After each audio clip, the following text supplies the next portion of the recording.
here. Here we go. All right. That's a good 8-9 minutes, guys. Hey, everybody. We're now officially live. Oh, my gosh. Oh, my gosh. Thanks for joining us, guys. My husband, the hubby, guys. He left me to go have a visit. Okay, I'm not gonna do it. All right, so he just told me that we weren't live, and we've been talking for like the past 10 minutes, giving you all kind of just nugs of just greatness. So, hey, I'm gonna rewind a bit here. We are here tonight with 3 beautiful women, and all of these women have a story to tell. They have a purpose and a passion that surrounds cannabis, whether that be personal use, whether that be recreational, whether that be a job and jobs, careers, just whatever it may be. They utilize it within their lives the same way that I do. And I think that it would be great to have them all on to talk a little bit about their journey and kind of be an inspiration to other women out there. So once again, ladies, we're going to give you the little intro. All right. So I'm going to start with Gabby here. As you can see right on the bottom, Gabby is a student and a brand educator. She is a student at one of the local universities. I'm not going to put her business out there. But Gabby, how are you today? I'm well. I'm so excited to be talking to you. I think it's probably good that they didn't see the first 9 minutes because it was kind of all over the place. So I'm glad that we're getting to do a little do-over. Right. I'm chilling. You're number 2? Yeah, I'm just hanging out and trying to be positive during all this time and stay connected without being together. Yeah. And that's what you have to do. Like, that's the best thing. The people that are negative about it, it's killing me. I'm like, dude, how many times have you been put on a vacation where you didn't, like, you wanted one and you were like, oh, I don't want to have to go to work. And then all of a sudden you're on an 8-week vacation. And, the government and everybody's trying to do everything they can to keep your quality of life, but you want to complain. I don't get it. Money to just chill at home. Whatever. Right? Like, I just recall so many times, especially in college, like, oh God, I don't want to get up and go. Now you don't have to get up and go, and it's okay. So yeah, let's just we talk about that definitely. I'm sorry. Yes, I put us live. Yes. We were all laughing about it because we've been talking for like 9-10 minutes, like best combo. It's okay. So so right above Gabby here, we have the beautiful Savanna Riley. Savannah is within the industry as well. And I'll give everybody a moment to kind of shout themselves out and talk about what it is that they do and, what they hope to pursue. So we'll do that as well. And then I have Miss Marion right there on the bottom. She is joining us right as well from being another powerful woman within the industry. I met all 3 of these young ladies at my event, my very first Colors of Cannabis event. I think that I've mentioned that to you guys a couple of times, and that was the purpose of really getting people of color together to be able to collaborate and learn more about like the equity programs and things like that. And I contacted these ladies. I followed them, thank you, IG. I was able to follow them, and they responded right away and showed up and showed out. It was awesome. And so I just want to thank you. I can't say it enough how grateful I am, because I contacted them all last night, and they are all here. So I want to thank you guys in your own ways. You've supported me effortlessly and without question since we've met in August. And I just want to thank you for that. It means a lot. So of course. Yes. So my thing's stuck here. Oh, good. Oh. Sweaty hands and grinders don't really go together. Ever. Tidbit. All right. So before we get into, time number 2 here, we'll go ahead and I read the quote. How about you guys take a couple of moments and just shout out to all the listeners and the viewers, who you are, what it is that you do, what your sign.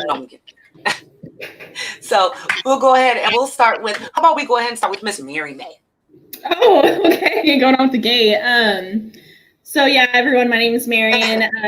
I work in marketing and I'm a brand ambassador for Nor Cal Cannabis. That's located in Santa Rosa, California. and we do distribution of cannabis all throughout the state of California. So you'll find us from Humboldt down to San Diego. And that's actually what I'm smoking today, is some of my pre-rolls. So, yeah. And with them, what's the brand? Is that the Lolo brand? Yeah, that's our Lolo brand. Our little pre-rolls. Okay. Yeah. And then I'm also... Yeah, I've been seeing those, and I'm like, what is that? You know? Yeah. We also have our little, I've taken a few of these guys, our little edibles. Oh. I'm going to have to check them out. Being that my hours are so reduced that I haven't had to step foot or had the opportunity to step foot in a dispensary. So I haven't seen the product. So when I saw your pictures, I was like, what is this? I'm like, Googling, what is this? What brand is this? So that's really cool. Yeah, it's a really good product. Besides Lolo, I also work with Big Owls and One Life and Occidental Hills, but we're all under the powerhouse of Nor Cal Cannabis. Nice. They're great company. I mean, I've loved every moment working with them, so it's been great.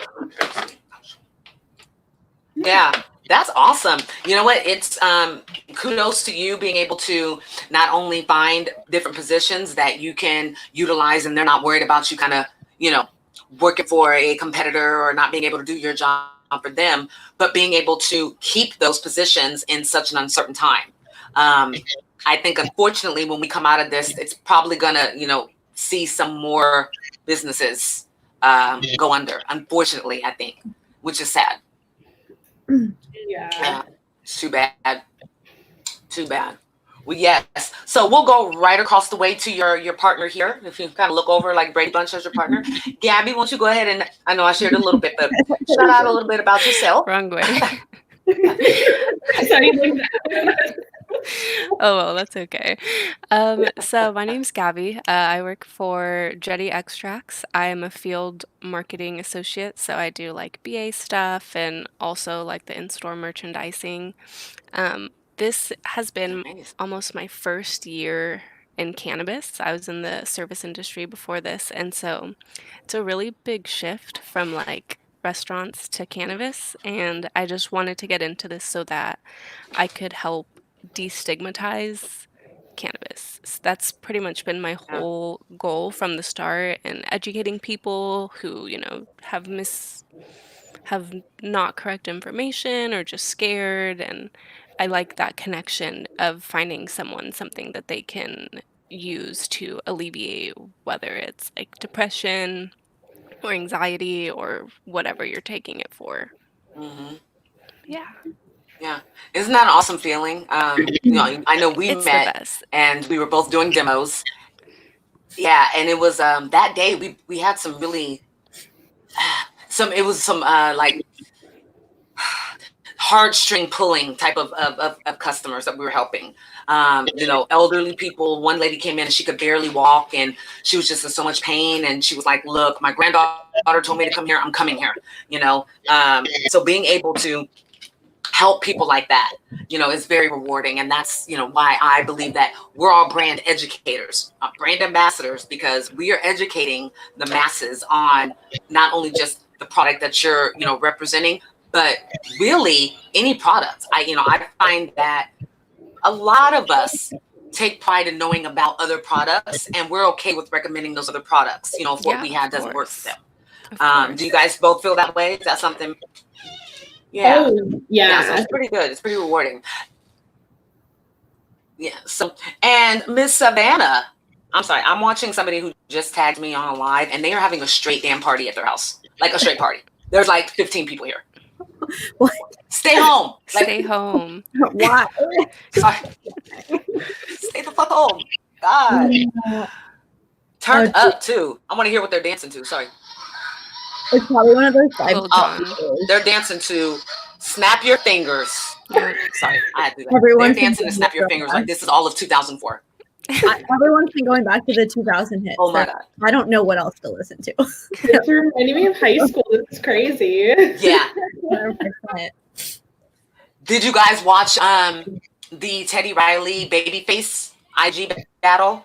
I don't know if you guys like. I'm a little older than you. I don't know if you guys are. You guys know Teddy Riley. Like I've heard of it. I saw it going on, but I have not really been attending like the IG live like DJ turnoffs. But I saw all the tweets about it, and I saw so much stuff about Babyface. So I wonder if they can like record it. So or, like, one, I still it. love you all. Yeah, you can go on YouTube. So you go on YouTube, okay. and you just have to like find the best one. But I will say this: I love you guys, but they just made me feel old as fucking shit. Okay, they're like, who? What? Huh? Who's that? Is that the beginning of music? What? No. Okay. So Babyface is raw. Let me see. Babyface. God, you guys know the song "Ready or Not." I'll give you the sun, the rain, the moon, the stars, and the mountains. I'll give Great you voice. the world. You guys remember that song? Mm-hmm. You know, back in the day when we used to listen to the radio and they played like old school jams. Yeah. That was one of them. But yeah, you guys, their battle. First of all, the first battle, it was so old people because Teddy Riley could not get his sound and shit together. He kept blaming it on Babyface. Yeah, everybody's in the IG comments like, it's you. Yeah. I'm telling you how important I felt. I was in the same chat as Michelle Obama. Like Michelle Obama's comment was right above mine. And I was like, holy shit. Yeah. That's pretty dope. But yeah, so after like an hour and a half, they decided to just turn off the live because they weren't going to get it. So then they came back unexpectedly. They didn't tell anybody and came back on, what was it, Monday? Yeah, on 4/20, because I was like, did you guys not know what holiday it was? But they killed it, okay? It really reminded me like, damn, we had some good R&B, like a real R&B back in the day. Not this, girl, let me take you to the club and bend you over and fuck you in the VIP. I love you, girl. That's not R&B. But so yeah. So for sure. Oh my gosh. Okay. Can you guys see this? Can you guys see that? He's just turning up. He was just dancing for me in the camera. Do you guys know who the popcorn celebrity is? I haven't heard of it. He was at my event. He's tall, very attractive. He sells popcorn. Yes, and makes popcorn. They were pretty good. Oh, he's dancing over here now. Hey, he is getting it right now. Holy He's the one shit. at the party? Yes, and there's hella people here, and they are getting it. Disappointing. Okay, let me get off of here. Okay. I love him to death. I will tell you guys, I'll sneak it in. And to everybody else, I guess I'll share. He and I, we have a After Dark podcast. It's gotten really damn racy and crazy. But it's my cup of tea because that's what I love to talk about. And so we have 3 episodes already recorded. We'll be releasing that soon. But you guys are going to get to see a different side of popcorn celebrity. That's true. A different side. And I just kind of blew it because our identity was supposed to be like, hidden. And I just told. So my bad. All right. So, all right. So Savannah, you want to share all about your life, your experiences, your hopes, your dreams. I'm extra right now. Right now I'm the creative director with Kemia. I don't know if you guys know like Mindy, Mandy, and Kim. I know probably everybody does. So I work with them. So I do like their Instagram. Mindy, Mandy, and Kim, like that order. I know, always. I'm always like, Kim, if your name started with an M, that'd be wild. I already get Mindy and Mandy always mixed up. I'm like, you guys need to figure something out. I can't do this. And then I also founded give them nicknames. Exchange here in Sacramento, and I'm currently in the midst of creating my own PR and communications brand. So that has taken up a plethora of my time, filing with the Secretary of State. Nice. Yeah, it's been exciting. Kudos, Queen. That's fucking awesome. Congratulations.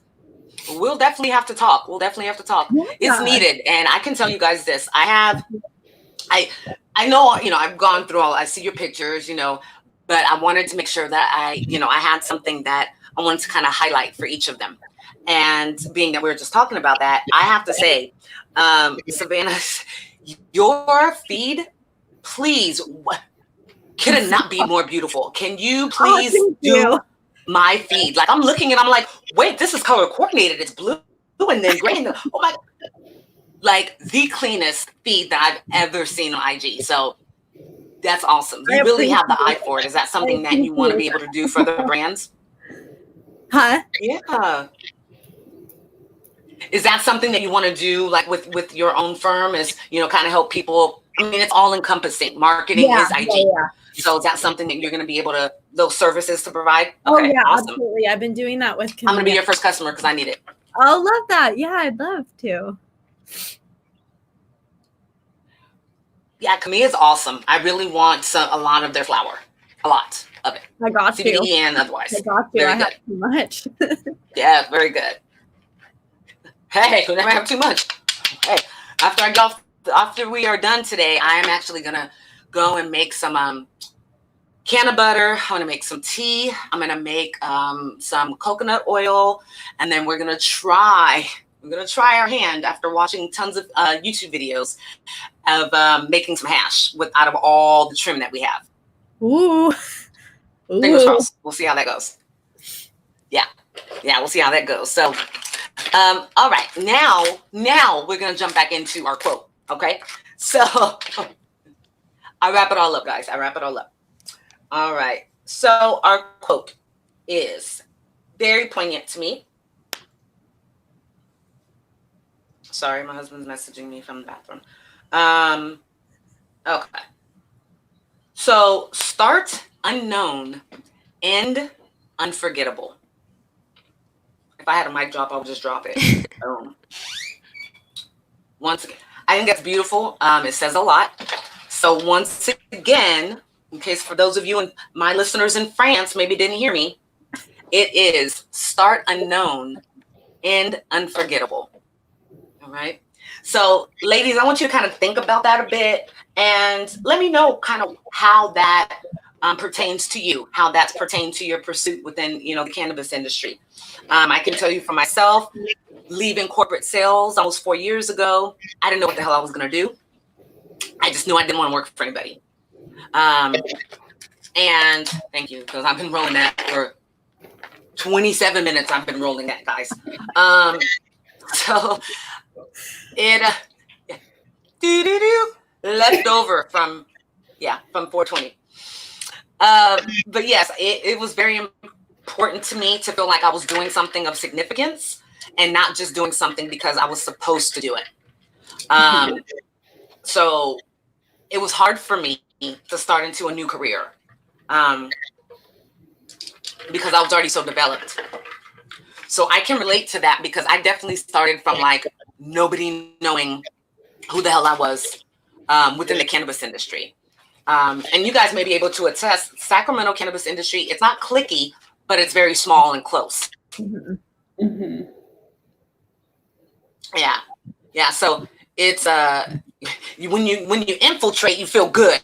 When you're on the outside, yeah. But okay, there's no outside. But yeah, so it just took it took me being able to become accountable for myself and really discover what my passion and purpose was, and then I was just able to start building these relationships within the industry that now are, you know, long lasting. And I know that I can count on them at any time. Hence these three beautiful ladies, because I contacted them, I'm pretty sure this time last night. So yes. So we are going to jump into a couple topics, guys. And then we'll kind of come back around to the quote and what that means to you. I will be joining in the session just about 2 minutes. So what I want to talk about is everybody, you know, a lot of podcasters say, oh, I don't want to talk about Corona. I'm done talking about Corona. Not I. So this segment is Corona Chat. I wish I had like a do-do-do-do-do, like a graphic and some music. You know, I feel like it deserves that. So, you know, this whole time I've been talking about the things that are positive as a result of the coronavirus. So I wanted to ask you guys, what is it? First and foremost, what is the one thing that you miss the most because we are in quarantine? Like me, anything. Food. Anybody answer? Food. Sorry, anybody answer? I'm like talking up. Yeah. I definitely there's some type of experience with like kind of the same like food, like going out to eat or getting drinks. Exactly. Just the experience of like Yeah. being able, or just the option for me. Yeah. Like I don't like to go out, but when you tell me that I can't go out, I'm just like, Yeah, now what do you're you mean? like, Suddenly Then you I want want to to. go outside. Yeah. Yeah. It's weird to be told that all you can do is walk around your neighborhood or go to the park. You know, it's strange. So we're on, you know, the social aspect of it, of course, is what you guys, you know, what we're missing the most, the thing that was taken away from us, you know, most abruptly. I definitely miss. I get that. So I have you know. What? Oh, go ahead. Savannah. Oh, no, I was just gonna say the same thing. I'm like, it's hard because it's not like you have this like extensive list of things you can do while you're inside. It's kind of like you do the same thing every day. Like I go walk my dog on the same trail every single day, like 4 times a day. Yes. I'm pretty sure he's just like, Yeah. he's like, I don't think I like this anymore. So is there anywhere else you could take me, please? I'm gonna run away and go there myself. Please stop taking me. Wow. Yeah, no, I know. It's a huge adjustment, definitely. I mean, my husband and I were saying like we've never been home this much, other than when we were kids and you had to stay home. You know, when you couldn't go to your friend's house. I feel like I'm grounded, like grounded for the entire year so far. What I did was pretty damn bad. I don't know, but yeah. So I know for me, I missed my birthday. Well, I didn't miss my birthday. Of course, I still had it, but you know, being an Aries, we act like we are the only people on the entire planet that has birthdays. And we celebrate, I know myself, I celebrate from February 28th until April 28th, because my husband's birthday is on 27th. So I kind of like bombard and take over his birthday too. So, you know, the quarantine turn up was real. It was turn up. It was real. I got drunk and podcast. That's what I did on my birthday. It was cool. It was really cool. So what are some of the things that you guys are looking forward to? Like the very first thing that you're looking forward to doing? Would it be going out, or is it going to be like running outside naked? What is that? There's so much I have to do. I don't know. I've kind of just tried to be resourceful like during these times. Like I can't like go do my nails or like might be TMI, but I can't like go get waxed, and that's been like driving me crazy. I'm like, oh god. It's a hot ass mess. It is hot out here. Okay. I was looking at my nails and I was like, ew, okay, I can't like look at these anymore. And so I went to the drugstore and I like got they're like little glue-on ones, and they actually work like super well, and they were like $10. Yo, girl, I have them. I could go totally in my bathroom right now and get my bubblegum super bright pink ones that were the only ones they had left. So I got them. But there's like this whole, I don't want to say trend, but there's a lot of nail artists making them now. Oh, wow. So that's really cool. So yeah, they make them customized for you. So it's pretty damn cool. I still want to go sit though in a chair and get my feet rubbed and put on that, you know, spotty back massager, you know. That always turns off. That's the dream when you get your nails done. Right? Like, why do they do that? I'm in here for another 25 minutes. I can literally, and I'll turn it on with all kind of purpose, like right in their face. You know, like, jeez. They're like, we so know. Very cool. So, yeah. Bananas. So, sorry, I'm just finding out here. So if you guys are anything like me and my husband, I mean, I think everybody's kind of like this right now. You are like watching the shit out of Netflix. Like, thank God for Netflix right now. Tiger King saved my life. You know, now they have a new dating show. Yeah, Too Hot to Handle or whatever it's called, that thing. It's like Love Island. Yes. Yeah. And you know, I'm gonna give it a shot. I didn't think The Circle would be good, but I loved it. Me and my husband say all the time, Circle, put hashtag I love you. emoji, send. Like we do that all the time. I don't know if you guys have seen it, but watch it. It's pretty interesting. It is pretty good. But yeah, so I have to say, you know, kind of giving kudos to Netflix for saving us all. I'm sorry, I'm just trying to avoid, he keeps sending me this live. Like, I don't want to see you at your party right now. So, like kicking it. He keeps sending it to me and dancing. Okay, so I have something to, I kind of like a love-hate type thing. So what's something that you love that you think that's benefited you from this coronation? And what's something that you just absolutely hate? And it doesn't have to be about what's personal for you. It could be hearing Trump talk every day at 12 o'clock, which is that's my hate. You know, it could be that they changed your DoorDash guy. I don't know. So what is it that you love and what is it that you just despise about this whole situation? I think I love how, not really, well, I guess for myself too, you just see so many more people like outside, I guess, like enjoying their time with their family, like having I enjoy having like time. Mm-hmm. I have time that I otherwise did not have. Yeah. Like my dog like now gets walked 4 times a day, which is what he shouldn't get walked that much. But like, I feel like I'm actually able to like take care of him now. And I feel like what I don't like about it is I've been getting a little frustrated mostly by people because I know that the this shelter order is to like, it's like herd immunity. It's to protect other people that can't really protect themselves from the virus. Yeah. As a whole, if we all stay healthy, they will too, kind of the same as vaccination. So it's just been really frustrating because I'll walk around and see like groups of like 10 people. I'm like, it's just making it worse for all of us, you know, and it's selfish. So that's one thing that has really about all of it, for sure. Yeah.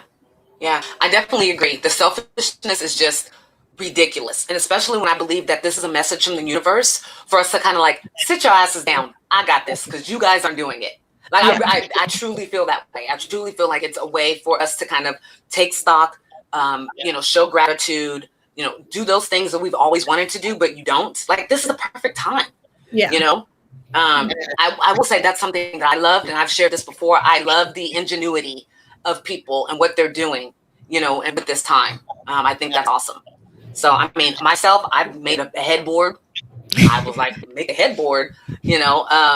Yeah, I've been hot gluing and shit like crazy. I've been a little artsy and craftsy type girl. But so what about you, Gabby? Tell us a little bit about what it is that you love and, you know, that you maybe not love so much. Love, big one. This might just be like, because it doesn't matter. I love just laying in bed and doing nothing. So earlier when you were talking about how I've like just been in bed all day, I really have been. And it's something that like usually I feel really guilty for like just wanting to lay in bed and watch TV. And don't. Yeah. And so this has been like the most amazing time to just like really just self-indulge, I guess. And so then like by the next, I thought I would get tired of it, but I haven't so far. It's hard to. I'm not. But how is it? Is it hard for you with school? How is that working? You know, I mean, I know they're online, but if I'm being completely honest, I am a huge procrastinator. So it goes about the same way as it did normally.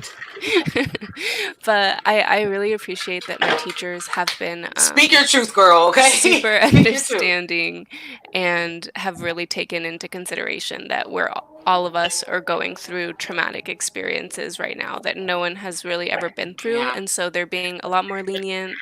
All of our Zoom sessions have been recorded, so it's super easy to just like, if you're doing something or not doing something and not going to class, you can just watch the recording later. So that's really awesome. It's just a bummer. Like, school was so expensive and like we're not getting the full benefit of it. Yeah. It's that's rough. What's crazy. I mean, because I think they're showing you two things. I think they're showing you, one, all colleges could be on online distance learning. Exactly. Like, there's really, you know what I'm saying? Like, yes, you go to high school to walk around campus and look and be cute. Like, you don't need to do that to get your your bachelor's degree. I really think that a lot of universities are going to go, ooh, University of Phoenix had an idea about them. I really think that, I do. I think that you're going to see, I'd say 25% of the country's universities probably will go strictly to online. They will probably have on campus for graduate students, like, doctors, lawyer, like, anything past your bachelor's or master's or what it may be. I think that's awesome. I used to work in private education, so I've always, been a big proponent for alternative forms of education, but allowing people to get skills to get into, a career that they wanted. So very similar, So yes, what about you, ma'am? What about you down there, Miss Marion? Yeah, so I guess I'll start with what I miss. I mean, I miss being able to see my friends and, go hang out. I miss seeing my family, my dad, and he's one of the at risk. He has cancer. He's in remission right now, but he's still fantastic that he's in remission. Good. Yeah, but he's still someone that's at risk that I can't just necessarily just be around, be around when I know that I'm might be exposed to it. So that's been hard, not being able to go see him and missing my mother's birthday. So that's been hard, and I'm probably gonna miss his birthday too. But we do, and they're older, so the whole technology bit to it's hard too. So that's where it's rough, because the FaceTime and Zoom doesn't always work out great. But hopefully by June it will be good. I love older people and trying to use technology. Yeah, it's cute. But they're like, the camera's right here. You're like, I can't see anything but your nose or your forehead. It's really fun. But my mom will hold it down here, and I'm like, Mom, no, you could hold it up here. It's fine. I want to see your face, and then she'll walk with it down here. I'm like, okay, we'll go with it. That's great. That looks great, Mom. Right. But I mean, you're awesome. I love seeing up your nostrils. This is perfect. Yeah, it's cute. No, but besides that, I guess the thing that I've loved or liked about it, it's being really able to go through more of a time management and really hone that down, and really kind of reset myself and figure out what I want my goals to be, and taking the time to really understand that and what I want, and especially out of these next 6 months to a year, because if 2020 is proven anything to us, that something can come out of the whirlwind and just slap us silly, and then us be okay, well, let's pick up pieces. So let's just X out 2020. I mean, let's look at it, guys. Honestly, let's look back 5 months. Everybody was so juiced. We were going into a new decade. I was super excited about the energy that I felt surrounding how people felt like it was a rebirth.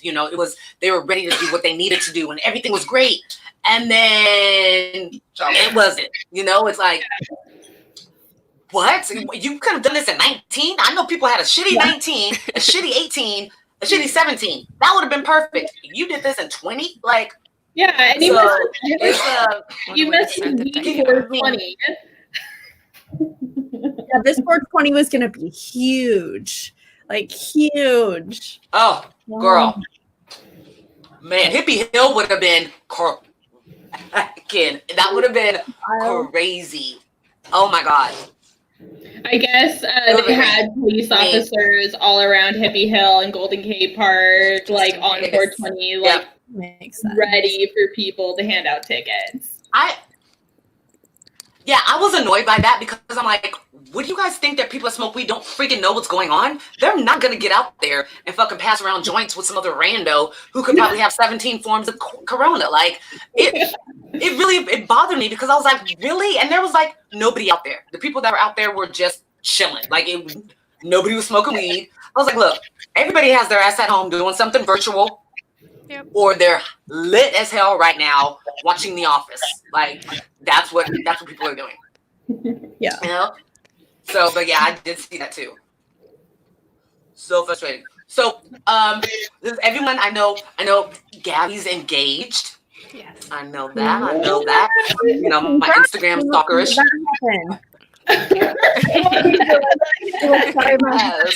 Yes, so cute. What? And Sam, yeah, what are you talking about? I don't know. And Savannah, you have is that a very special someone I've seen on your feed as well? He is. He actually used to work with Nug, and now, All Good in Sacramento, they're like a clothing brand, so he does a lot of their marketing. Yeah. So we're kind of both in the same field, sort of, kind of. Nice. But yeah, he's awesome. You guys are cute patooties, like you really are. Like I was like this, they would have pretty babies. Your skin tone, your hair, like everything. Like you guys, I just already saw them. I was like, oh, this was cute little baby here. It's gonna, yeah. Oh. You guys are cute. I love that. Yeah. And does he take pictures as well? He does. It rocks. He's good. Yeah, and he has his own beautiful muse. Absolutely. It's so, photos. And then I'm like, now when he takes pictures, I'm like, oh, he no. does a real good job. I get nervous. Now I'm like, oh, I don't know. Like, oh, you said that before, and I'm like, what? What? Like, girl, just stand there. You're gonna be good. And point proven, because like all the pictures are just awesome. He does a really good job. So I love that. So, and Miss Marion, how about you? You somebody, stealing your heart, rocking your world? I'm in a relationship with no, I'm kidding. I'm in a relationship with my boyfriend Brandon. We've been together for 7 years. You probably have seen him a few places. He does a lot of the videos for the Urban Exchange. While I do the photos, he creates the video content. Totally. No. Yep. Totally. I know exactly what you're talking about. And you know what? I think you told me that ad of Colors of Cannabis. So yeah, the weed. Yeah. So the reason why I asked is I just wanted to ask: did you guys happen to have a couples 420? Do your significant others, your men, your booze, do they all smoke as well? No. Yeah. My boyfriend does not smoke weed. I've gotten him to try it twice. And each time, he doesn't like it. He didn't like the fact that he couldn't control what he was saying. I was just like, you're just really high. It's okay. We maybe shouldn't have hotboxed my car the first time doing this. But you're fine. You set him up for failure. Hotboxing a car first time. Yeah. What are you trying to do, girl? What are you trying to get? I was 20, he was 23, but his pure soul. No, but even still, he just never has wanted to, so it's just more for me. But it's I've smoked weed with his parents. You took the words right out of my mouth. She said it's more for me. I love it.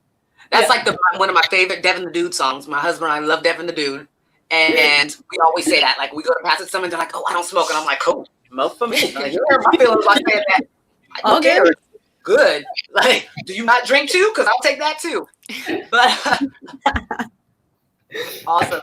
So everybody, so your boo's no, he doesn't. He doesn't put it in. That's fine. But he does it. You guys have been together forever, so it's not like he looks down on you or looks down upon you for it. No, I mean, the reason why I asked. Oh, so the funniest thing about that, actually, when we first started dating, he was actually nervous about how much cannabis I smoked, because I smoked a lot, and it was something that I was passionate about even back then. But I was still I was in junior college, about to transfer over to the university, which I graduated from, and he saw my hustle, and he saw how well I worked and everything I did, and he was just like, okay, so cannabis isn't making her a lazy couch potato that's just eating food all day. Nice. Yeah, he was like, oh no, she's actually handling she's handling herself, and she can still get her stuff done. All right, whatever. At that point, it's just like anyone drinking. So, yeah, and you can handle it better. And I love that what you said. at that age, when you're like 20, 21, 22, you are so fucking passionate about your weed, aren't you? Like, you will fight somebody over the fact that you want to smoke. And it's just funny that you said you were hotboxing, because that's all we used to do. So that tray that I just had, that's a tray from, we've been together 19 years? Yes, wow. 19 years in June. I got that tray when we were in Davis, and I worked at Baja Fresh. Yes, Baja Fresh. And we needed a tray, so I just took one of the rolling trays. We used to drive around in my Cougar that didn't have good tags with our weed tray in the back window full of weed, and we'd be like, fuck it, they pull us over. It's my car. Who cares? What? Black people in Davis just really, really, really had the audacity to say they're going to ride around with weed in the back of the car. And we did. And we only hotboxed. If somebody got in our car and rolled down the window, we would literally pull over and tell them to get out. Don't you dare waste any of my weed smoke. Now I'm like, roll the window down. What are you doing? Can't breathe. It's horrible. So the shit that you do, shit that you do. So I do like to ask this question of everyone, now that we're actually kind of talking about, smoking stories. What was everyone's first time smoking? We all have an awesome story for that. Oh, man. Oh, God. We'll go Gabby first. We'll go Gabby. Okay. Well, I wouldn't say it was like a smoking story, but it was like the first time I was ever high, and I'll kind of get into why it was like very real for me. So I was dating this guy in high school, and he was not the nicest person, but we always used to meet up in front of high school, like classes at 8, you meet up at like 7:45. So we met up, and he was like, here, I got you this brownie, like, eat it. And I was like, well, what is this? And he's like, just eat it. And I'm like, all right, fine. So I ate it, and then he like texts me at the end of first period and is like, by the way, that was a weed brownie. And I was like, that's fucked up. That's fucked up. That's fucked up. And he was older than me, so I was like a freshman at this point. And while you're in class, God, an edible hit. Yeah, exactly. And so an edible as a freshman. Oh, girl, and early in the morning. Oh, poor thing. Early in the morning, and they were like, when you made edibles that were like, you don't know how many milligrams is in there, and so you're just throwing all shit in there. Exactly, and they were really mean about it. They were making fun of me, and I had never gone through this at all before. So it's like lunchtime, and they're doing the whole like snapping or like clapping in front of you because you have like a delayed reaction. So they were doing that, and I was just like being high as hell. What asshole? And just like falling for it. But that was pretty much like my first weed story. And I just remember, and I don't know if my parents are watching this, they might be, but I was leaving cheer practice. Now you know, Mom and Dad. I know. I don't know if I've told them this story, but my dad took me to Wendy's, and I ordered like 4 of the 4x4s, like fries, a shake. And by the time we had gotten home, he was like, I had eaten it all. It was gone. And he was like, oh my God, you were really hungry. And I was like, practice just made me like super hungry. And he had no idea. I'm dying. He had no idea. He's like, those the aggressive cheers take a lot out of you, don't they? I love him so much. He's so innocent. But that was my first time. And I'm grateful for it. Now, edibles are my thing. I love them. I always see you with your little dabble. Yeah, I saw you had. It looks like you had a really good brownie the other day. Oh, so good, so good. We did it like Pizookie style, and so we like had a fresh brownie, and then I did like Ben and Jerry's on top, and it was like fucking phenomenal. Delish, okay. Mouth is watering right now. Love that. So I do want to say something to all those fuckers that were messing with her. I hope that you guys haven't been able to get buzz or catch a high in years. How rude of you guys to do that. Like, that's such an asshole move. Yeah. Jeez. It's so fucked up. But, you know, you live and you learn, and now those people aren't in my life anymore, and I enjoy edibles now. Yeah. Yeah. Isn't it funny how, like, you think back of how that affected you so much at that time? So my 11-year-old, I have all boys, 22, 11, and 8. 22-year-old just moved down to LA with his girlfriend. I don't, he's a man. But my 11-year-old is this smack dab in the middle of puberty. So I'll share a really funny story really quickly. So the other day, we speak very honestly with our kids. I don't believe in bullshitting them because that's how they will grow up. And the first little bit of freedom they get, they go and go crazy. Yep. I did that, so I know.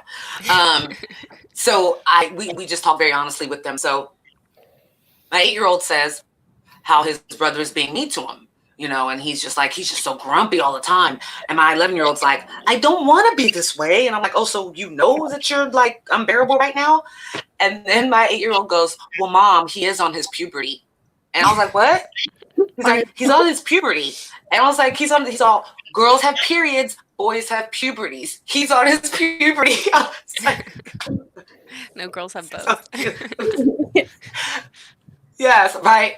I was like, well, actually, everybody has it. I was like, you're going to have it. He's like, oh my God. I was like, that's not a thing. That's not a thing. You guys don't have anything. But yeah, so that just led me to, made me think what I was saying. Everything that goes on in certain times of your life is just so tragic and so extreme. Start watching the OC again. And the OC will always be my favorite. But good Lord. It was like my nail broke, and it was such a tragedy. Or Laguna Beach. Laguna Beach, everything was. Oh, I love the hills. It went Laguna Beach to the hills, so I couldn't stay. I like Kristen Cavallari now, but I still look at her and go, ew. I remember when you were like, I served kissing her on talent. one time. I was Really? interesting. I served her, and she didn't talk to any of us, and she didn't tip very well. Shut up. So much. Shut up. Yeah, she would even like acknowledge us. People would like order for her. What? Yeah. I was always a big Justin Bobby fan. Ew, that's why you look like Skeleton. No, Justin Bobby's the worst. I was like, I love it. No way. I love Audrina so much, but I love that. I know. I love Audrina. Oh, you do? Oh, God, I can't stand Audrina. Oh. Wait, what? Why? Wait, what? What, not like Audrina? Yeah, how can you not like her? Okay, I try not to be this petty anymore, but I have to say it. She looks like she's bearing like acorns in her freaking cheeks to like save them from winter. So cute. Like I don't know. It's like when she came on the screen, her energy, and then like her whole like she didn't deserve what's his name? Cutie. Oh, Justin. I want to say Ricky Bobby, but his name's not Ricky Bobby. What's his name? Bobby, yeah. Justin Bobby, thank you. Not Ricky Bobby, Justin Bobby, yes. I like her come up. I like that actually all of them have like careers now, because I definitely was like, ooh, LC, you better marry rich girl. I don't know what you're gonna do. But she was able to turn that. Even though, yeah, I would like her polls closed to like, I feel like they're aging too fast. Like, she's only in her 30s. I don't know why some of her clothes look like they're easily for somebody that's like 67. That's my opinion. I don't know. But when Kohl's is having a sale, I will go get some sweaters and some cute little leggings and stuff like that. But so I'm pop culture crazy. So now that we're on that topic, who was everybody's favorite from Laguna Beach? Any season. I didn't watch Laguna Beach, so I'm out of this one. Yeah, I watched The Hills. I kind of watched Laguna Beach, but not a lot. I was like, we could talk about The Hills all day. All night. Okay, so you go The Hills too. You can throw The Hills in there too. Do we think Justin hooked up with Stephanie? You could do The Hills, so. I have to know. Probably. Okay, that's what I thought too.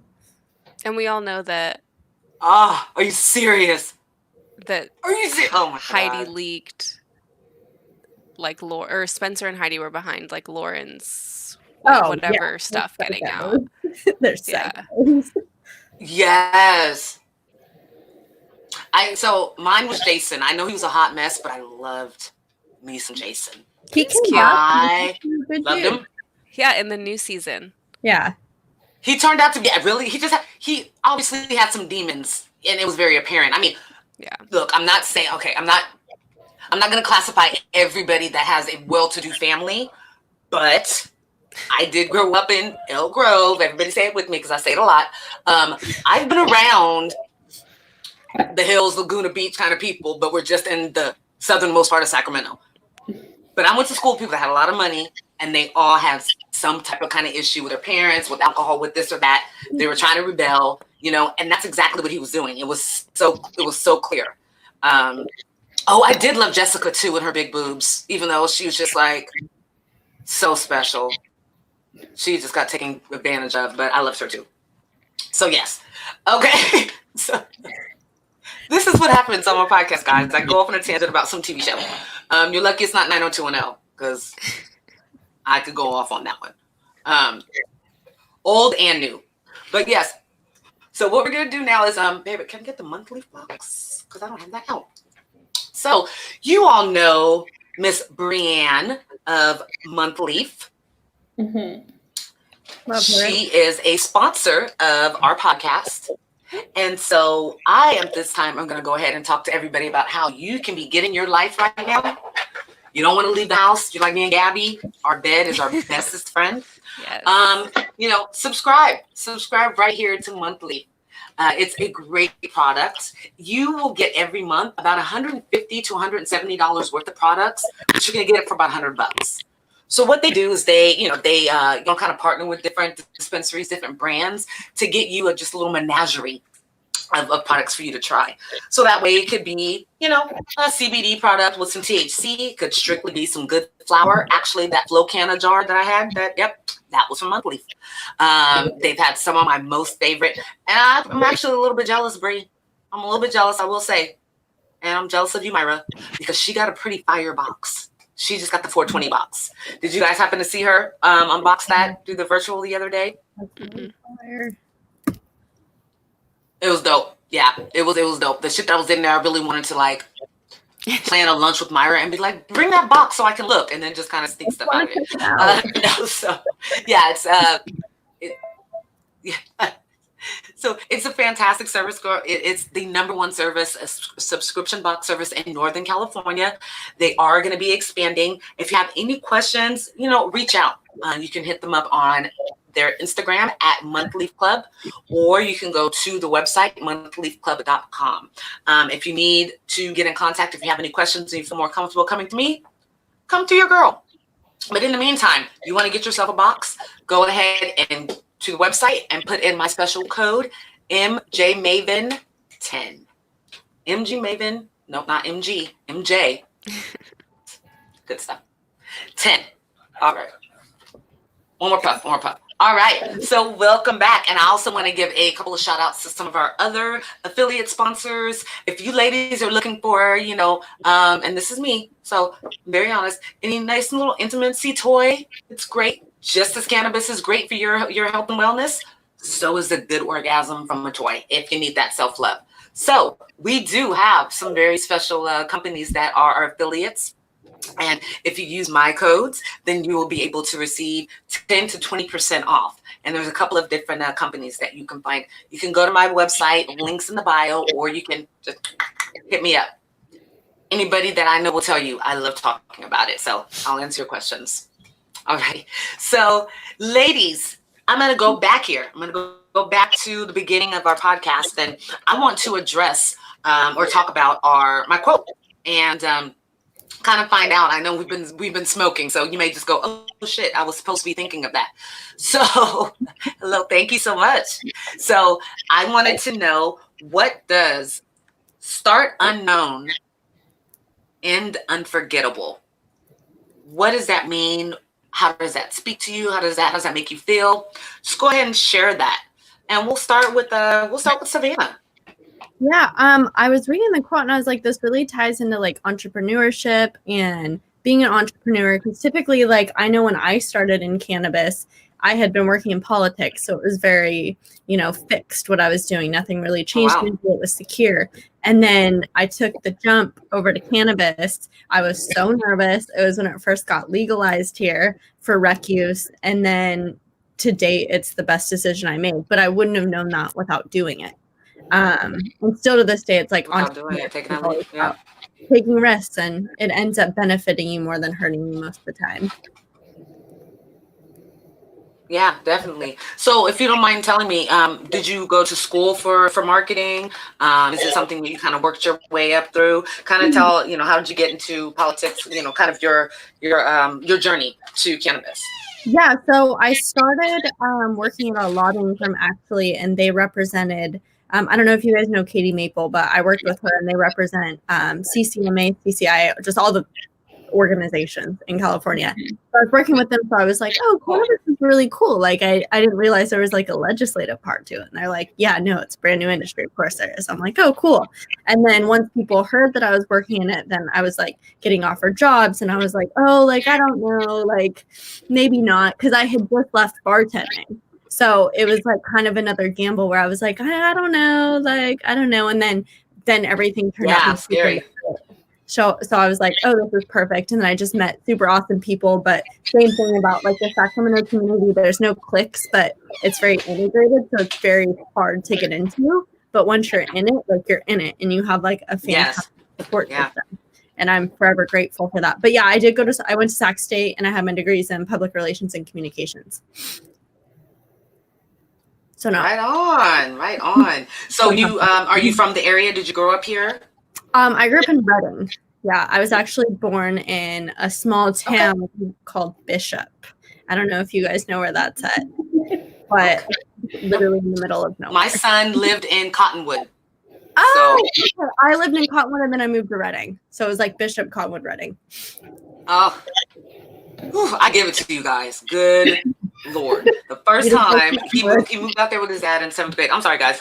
I'm doing like the whole like Whitney Houston, like I've been working almost Britney Spears-ish glisten, and I can't do it anymore. So I gotta do that because I feel like I'm blinding you guys. Okay, so first time I went to go visit him, he was I'd done about 3 months in 7th grade, and like I said, I grew up in Elk Grove, so I was like nothing.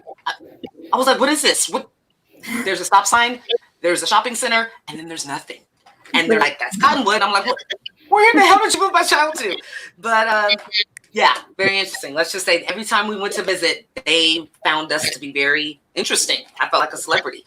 They asked, sidebar, another funny story. They asked my son, your stepdad must play basketball because whenever he comes up here, he's so dressed up. He's dressed so nice.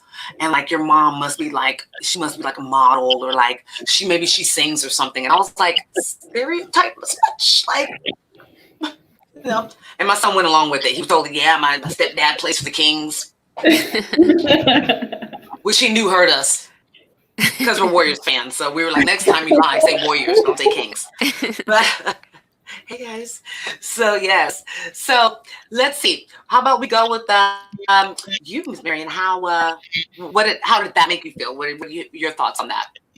On the quote, I guess it kind of ties in similarly with like what Savannah was saying. I mean, when I was breaking into the cannabis industry, I questioned a lot. I mean, I had a few friends that were already in it, that were working at different dispensaries, that they loved it, but it just become legal. And I was just like, do I want to make the jump? At the time, I was working at a television station doing marketing and sales, and I was also doing some morning, like producing for a morning show. So I was really liked what I was doing there. It was just like, Can I guess? Yeah, like I was just, like I kind of didn't want to make the jump to cannabis. I'm not sure. And then actually that's when I got the job with Savannah, working under her, doing brand education for Marley Natural, Bob Marley's official cannabis line, and working with Soul Distro. It was actually through Savannah that I got my way into the cannabis industry and found my passion and my like drive for it. And I will never, like, if you asked me would I do it again, I would say full-heartedly yes. Like I would take that jump again. I think it's totally worth it. I wish I would have done it sooner when I had other friends bring it up to me. But you know, there's a right time and place for everything. The candle. Yes. Yeah. Oh yeah. Gift for her. Yes. My T-shirt's in the drawer. Yeah. My husband always says, "Why didn't I get a T-shirt?" Actually, he wears it now because I think it was like a double XL, so he actually wears it. It's big on him too. But yeah, so that's awesome. So you were able, like you said, you would definitely do it again, and that says a lot. And I know that there's a woman or even a man out there right now that feels like, should I? You know, it's kind of like they're getting ready to jump into the double dutch. You know, should they or should they? How did you guys, and anybody answer? I mean, you know, between Savannah and Marion, how did you finally make that decision to take that leap? You know, what was it? Did you just go? Did you not think about it? Was it impulsive? So for me, I did think about it. Like, Savannah probably attests, I messaged her a lot being like, hey, like, is this really right? Like, tell me more about the company.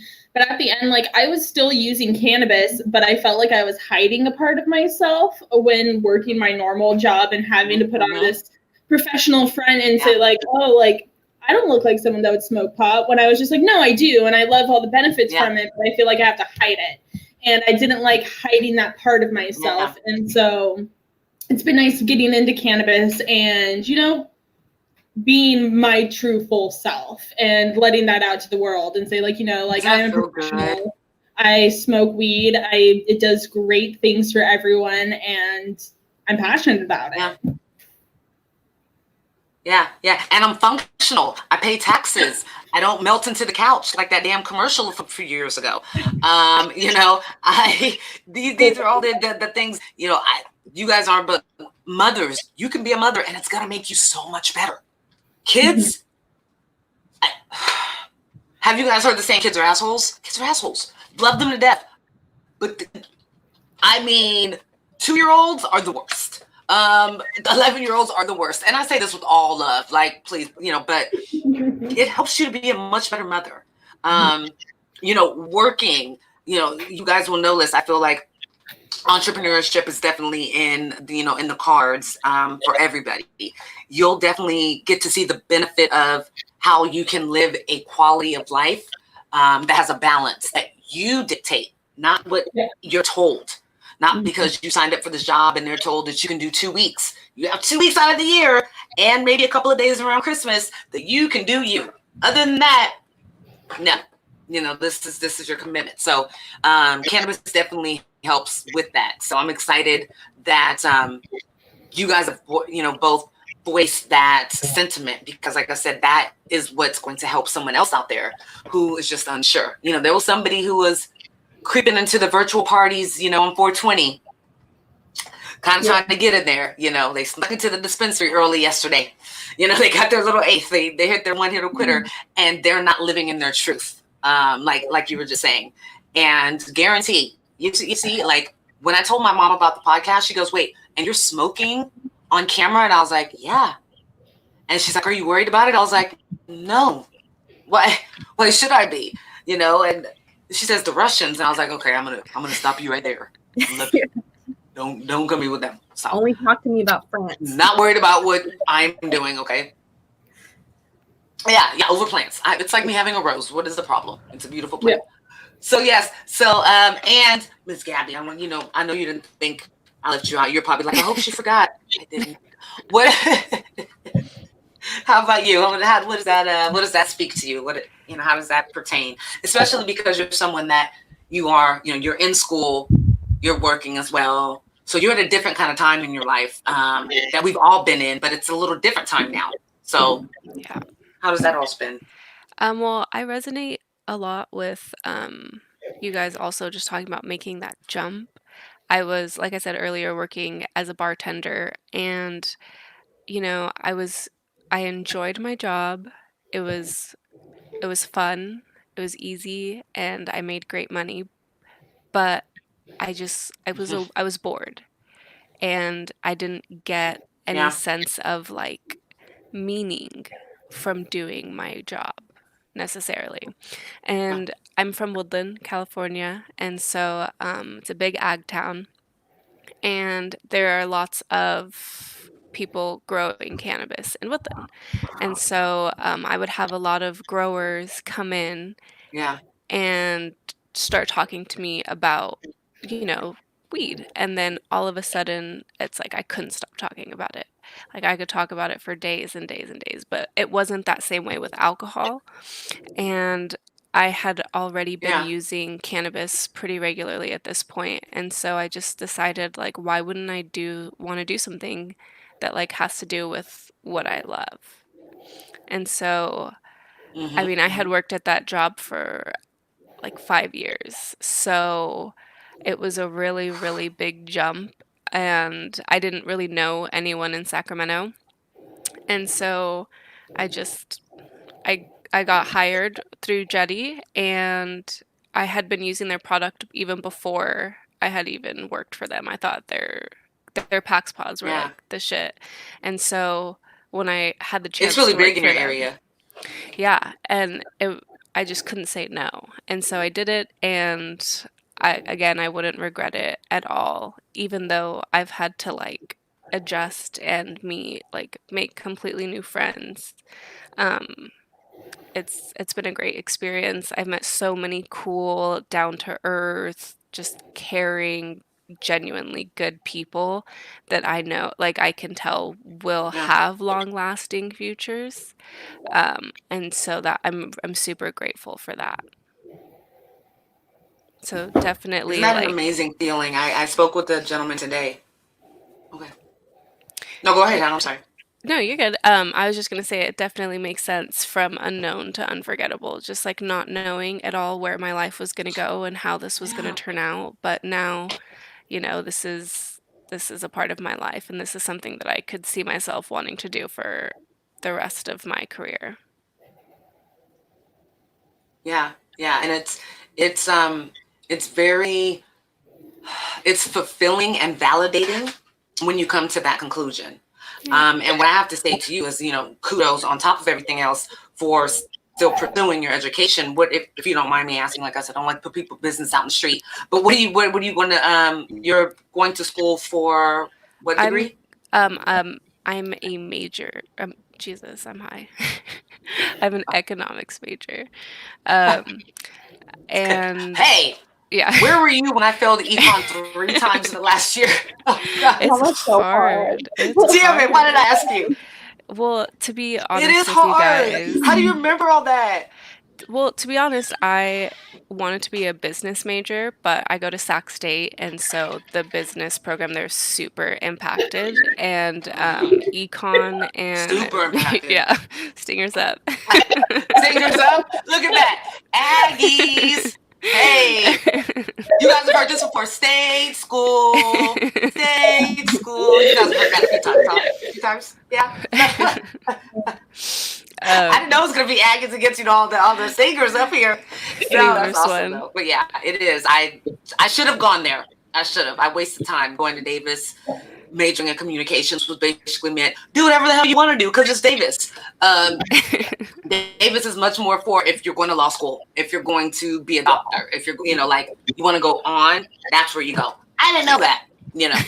I chose it because I didn't want to go where my dad went, which was Sac State. So, but yeah, I'm sorry, Gabby. So No, you're fine. so that's awesome. I got all kind of alumni here. Next time I see them, they're going to be wearing their green. I have green too, actually. I have Sac State basketball. Yes. So hubby pointed out that we still had conversations about the first time smoking. So we only got through one, right? Gabby only shared. No, Yeah. Gabby. Yeah, we got a little saucy. I know I did. I got a little upset. I had to cuss the people out. So I think that's how Thank we you. got I off track. appreciate it. But yeah. Yeah, no, it's crazy. So yeah, you ladies want to share really briefly? I've shared mine so many times. My viewers could probably tell you themselves, but Yeah. let's just say this really quickly. I have my eyes closed. I just got my nails done. I burnt my nail on fire. There you go. All right. So go ahead. I guess everybody else go now. me, like, so the first time I was ever smoking, I would not recommend this because it's not legal, but like I was in high school. I was a sophomore, maybe? Yeah, sophomore? I was a sophomore. And then I was with a group of friends and we were at a local music venue and listening to just different bands and stuff. And they asked me like, hey, do you want to go around the corner? We're going to go smoke. And I was just like, what do you mean, are you going to go smoke? Like, mind blown. Like, what are you talking about? And so then I went with them, went around the side, sat on like this stoop and just rolled out a small little pipe and we had some flour and smoked. And it was like a group of 3 of us and we're all still friends. Like, it's been great. And we reflect back on this story because I was just like, my friend had really long curly hair. And I just remember looking at his hair and like wanting to touch it. I was just so high and I was just like, your hair's so pretty. Like, and then it was really in. We went back into the concert and I was just like zoning out to music. And then that's when I was just like, this is the best. That's a good time. That's a good one. That's a good time right there. Yeah. So, and you said you guys are all still friends to this day. That's really cool. Like, I would love to be able to, get together and sesh and then think about how dumb and high we were back then and just how like a little bit smarter, but how high we are now. Like that. That'd be really cool. Yeah. Yes. All right. And you, Miss Sav, what's going on there? How did your first time go? Not that first time, but how'd your first time smoking go? Pretty quick story. So I was trimming. This is ironic. I would trim for like extra money when I was living back home with my parents. Keep in mind, my dad was like a Fed, so we did an urban exchange on that. Pretty funny. It was. I don't even know how I got away with it, but I was trimming for extra money, but I wouldn't smoke. Oh my gosh! I was so afraid my dad would like be able to tell when I went back home. And then one day I was out and it was like all guys and then one girl and then me. And they were like, hey, have you ever taken a dab? And I was like, what's that? No, I haven't ever really smoked. And they're like, holy shit. That's worse than the hot box thing. And they're like, it's cool. I have to do the dab Olympics. Yeah. Like, what are the dab Olympics? And I just, I just wanted to fit in, like, because I was with all the guys. So I was like, okay, I'm just going to do it. And so I took, this guy pulls out a torch and is like torching it. Like the first time you take a dab, you're like, holy shit, what are they doing? Oh my God. And they're like, okay, whatever. It's like taking a bong rip. Just do it. And I was like, okay. So I did it. And then I threw up and fell asleep. So and you had never hit a bong though. That's not a good example. Like that was my series. Jeez. Okay, cool. You would like, wow.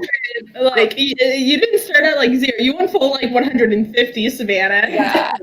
I wasn't thinking. I definitely seriously like if this was a competition, I don't know who would win. Like that's fucking crazy shit right there. Yeah, shit. Now I want to call my son and go, were you ever forced to dab? They will say yes. Yeah, you got a forced edible, forced dab. No. Mine's like in the PC version. I know, right? Well, I do have another funny. So I smoked, like I said, with my friends. I was a senior, and everybody was like, "Girl, you work. We're about to graduate. Go ahead and hit this weed." And so I was like, "All right." And like I said, I burnt my nail on fire. But there was another time, about a year and a half later, when I got with my oldest son's father. And I went to his parents' house for dinner, and we ate dinner, and then the dad rolled up a joint and handed it to me in the rotation. I was like, "Oh no, I don't." And he's like, "Stop the movie that we were watching," and he's like, "Do you care about my son? Like, do you want to be part of this family?" And I'm like, "Yes." And then so he stopped the movie, took out the largest amount of weed that should not have been provided to somebody like myself, rolled me my own joint. All I remember is blowing out orange smoke. And for the next hour and a half, I watched video, Don't Take the Girl, the Travis Tritt, Don't Take the Girl, country song. And I cried on repeat for an hour. And then I ate venison and then I passed out. So that was venison. Yeah, so that was the other time. So I've come a long way since then. I've come a long way. Now I challenge people. I can smoke them under the table. Don't play. Play. Yes. So I'm happy that, that's why I have the hubby. One, he has me so I can tell him where pins are. Been in the same place for years. And then I have him to obviously keep me on track on my podcast because I get off track. So we're going to just jump really quickly, guys, into, I'm not gonna keep you guys all night because, like I said, I miss talking to people, so I could keep you just to talk to you. But there's a couple more things. I definitely want to get to this listener letter. I think having 4 women's opinion on this is going to be impeccable and imperative, and this might top. We've done 3. This will be our 4th listener letter. I want to know if people are really making these up, if they are like going into like old, prints of Playboy and getting the letters out front and then like making that their own. Because this shit is like, what is going on in 2020? So I do want to talk about that, but I do have a moment that I like to share as well. You guys, I'm a huge music fan. I think cannabis and music go together like peanut butter and jelly. And so I like to kind of talk about, I kind of like to talk about every episode, a song that is just like your shit right now. It could be only when you're high. It could be because you were high. It could be just because. So I'm going to give everybody kind of a time to either shout out an artist or a song that they are just digging right now. And then also that kind of gives people interest into other genres or other artists if they've never heard of them, which I'm all about as well. Because, I was going to be Janet Jackson back in the day before I was being a fast ass and got pregnant. So, all right. I'll start here. Right now, I am all over Russ. Don't know if you guys know who Russ is. If you don't, please go Google, go YouTube, go Spotify, go everything. He's fire. I love him. I love him. Yes. So Russ, he has a song. He has a new song out right now with a girl named Bia, she's gonna come up. She's gonna give Cardi B. Nicki Minaj is nobody's competition, so I'm not gonna throw her in there. But she's gonna give Cardi B and some other female rappers some competition. And then who I want to just have a seat. So this is actually called. It's a combination of segments. So we're doing a Mary Jane music, but then I'm also gonna throw in a slap or slap yourself. So slap. And this is coming from the girl, your urban talk coming from the girl from Elk Grove. Slap is when a song is good and it's your slap, okay? Slap yourself is slap yourself. So unfortunately, I'm going to have to give the slap yourself this week to Jeezy. I love you, but at about 3:30 this morning, when I couldn't sleep, I see G-Eazy releases a cover of Radiohead's Creep. First of all, if you're going to do that, make sure you're going to do it justice. That is everything. Do you know Radiohead? I mean, you guys might not been babies. Babies. I'm not that much older than you, but I feel like I am with the things that I'm saying today. So, Radiohead is awesome. Creep is awesome. Jeezy, you ruined it. Stop yourself. Don't do it. Don't do it again. Okay. So, anybody else have a music moments, anything that they want to add, any song that they're just digging? I'm trying to think, what have I been listening to? I don't know. I've been really missing like going out and like hanging out, so I've been listening to like Vegas Pool Party mix on Spotify. So like really, love it, like EDM. Oh my god, house music. Relax. I'm like hardcore shit. Yes. Yes. I was listening to this Swedish House Mafia the other day in Cascade, and I was just living back at the Cosmopolitan over the summer a couple years ago. I was just, yes. Oh, you just gave me life. Yes. Did anybody have plans to go to Coachella? Talking about music and shit that Rona ruined? I thought about it every year. No. I'm like, none of us are fancy enough. And then I'm like, they're really expensive. Nah. Yeah. Like unless you have a sugar daddy or a parent that's really naive. I don't know how people are doing this. Like, and they're not going for just one day. They're like going and like camping out, and they go to every weekend, and they got outfits for every day. I've gone every year since 2012. I wanted to go this year though. Shut up. Yeah. So jealous. I'm just like. So you saw Eminem?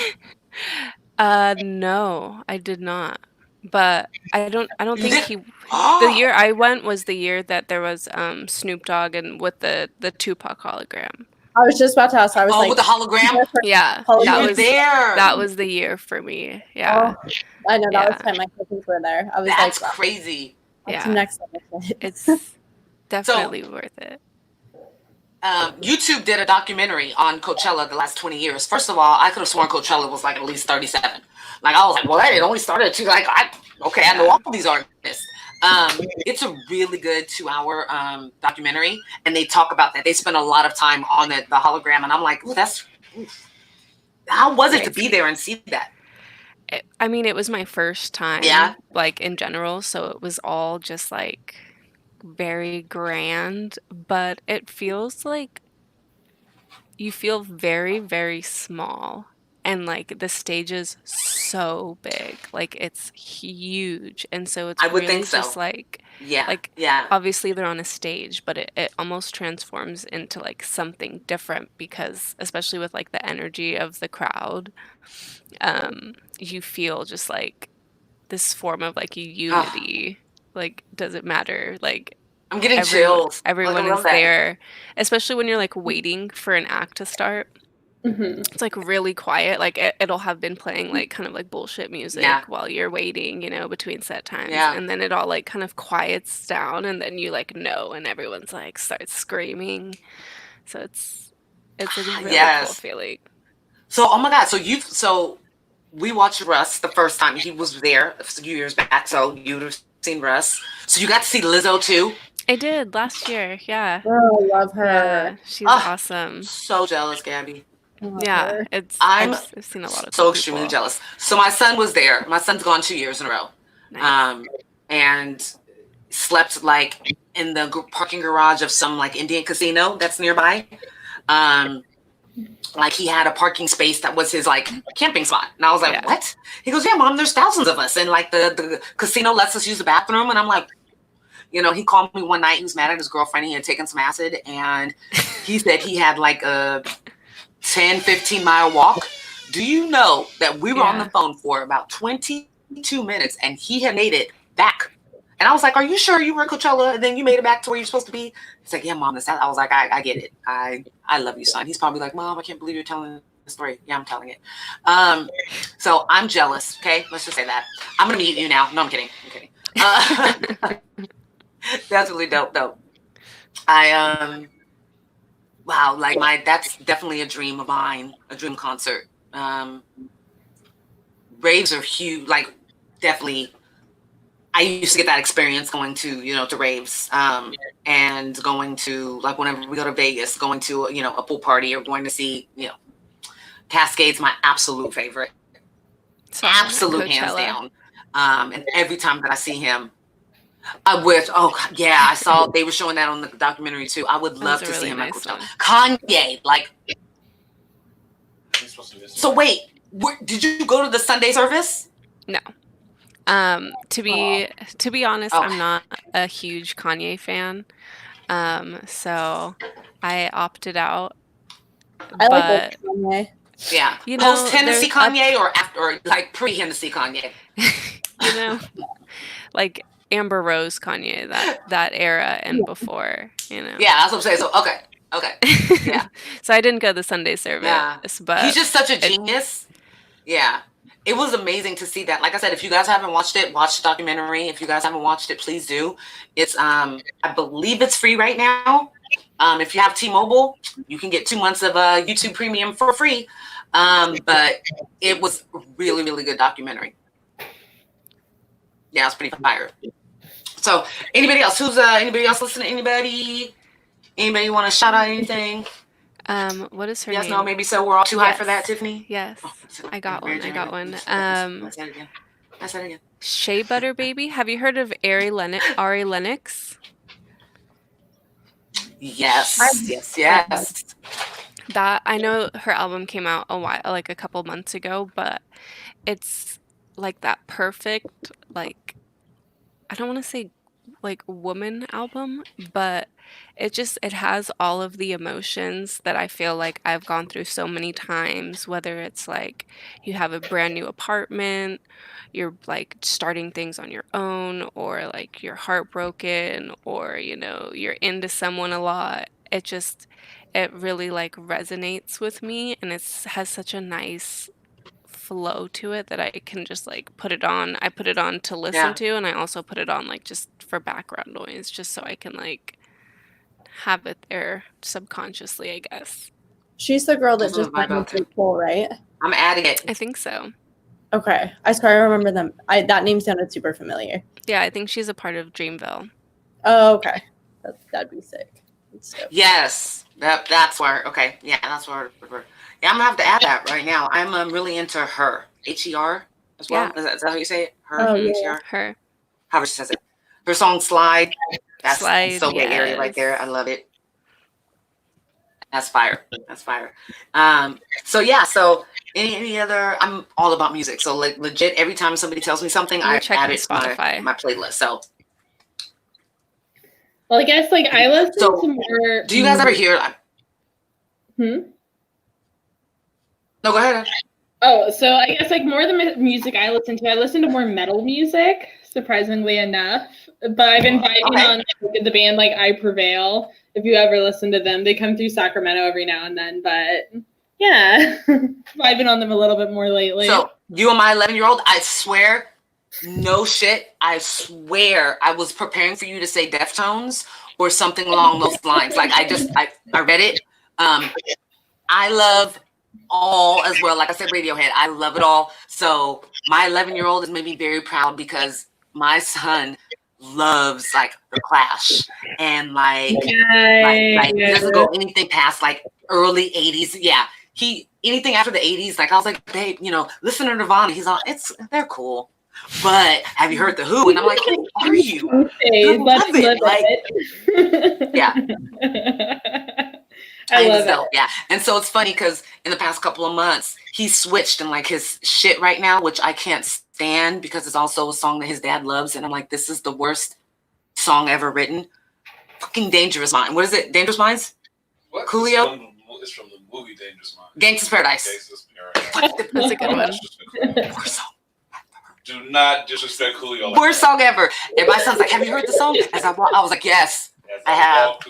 I have. Shadow of death. Look at my life and Realizes that the left. They're singing too now. Yes, you go ahead. So bad. Stop it. So yeah, that's funny. So he's kind of switched up, but then he has like this obsession with Exhibit, and we're trying to tell him like we don't want to like tell him like he's whack, but we do. That's like him liking like Chingy. Like I don't want Just you to show him my ride. So I was like, yeah, he thinks that's cool. No, and he's also found Hopsin. That's his name, right? Hopsin. Oh, Hopsin. Yeah. There you go. Yeah, he sounds like Eminem to me. I was like, so why don't you just listen to Eminem? And he's better. So, but I was obsessed. I used to be married to Eminem. In case you guys didn't know that, I used to wear him. Tidbit. When I was 22, I had met Eminem. What? And 2 times actually took me home from Arco Arena. I don't know if you guys know what that is. The sleep train. Yeah. And second time I was on the bus going back to San Francisco, and we got to San Francisco, and guess who was in this hotel? Kim. So, and here I am. No, I'm kidding. So I was kind of obsessed. When I met my husband, I used to wear a ring that my mom gave me, and I used to wear it on my ring finger, and people would ask me, what is that? And I'd be like, I'm married to Marshall. I did. My name is Marshall. I'm out this world. And I was a full grown ass woman, 23 years old. And I was claiming that. So yeah. Confession. Something you guys know about me. Don't hold it against me. So we have a good little list here. Anybody listen? I want an opinion on Dua Lipa. Is that her name? Anybody listen to her? Oh yeah. Yeah. I've heard like one of her songs. I'm not like super familiar with her. Yeah. It's hard to be fans of some people now, but she's I'm kind of digging what I've heard because it's very 80s Very very, Pet Shop Boys. It's her and The Weeknd kind of have that 80s vibe to them. But I just want The Weeknd to like go back to singing really sad songs. I don't like this, whatever he's in now.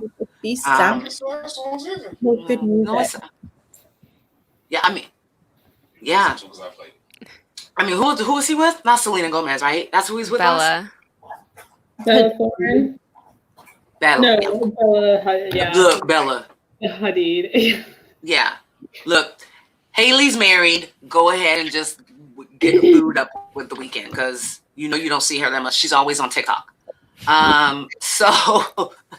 But yes, so awesome. So we have a little bit of the music mix in there. So really quickly, I want to introduce you guys to, or go over the listener letter. All right. So this listener letter is like I said, it's very interesting. This is somebody who emailed me, and this is actually before the coronation. So I'm sorry. I hope we can provide some type of information or relief or resolve to your situation. But that bitch Corona. That's my answer to everything. So this young man, and it seems to be that I get a lot of emails from young men. I think we've only had one female. But this young man has been basically sleeping with his fiance's mother.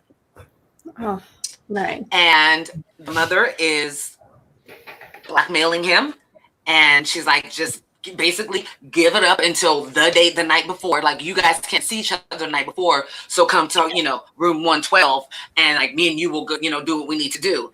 And he's so torn because he's been with this girl since they were like 14, and he knows the mom very well. Dad's not in the house, but he knows him as well.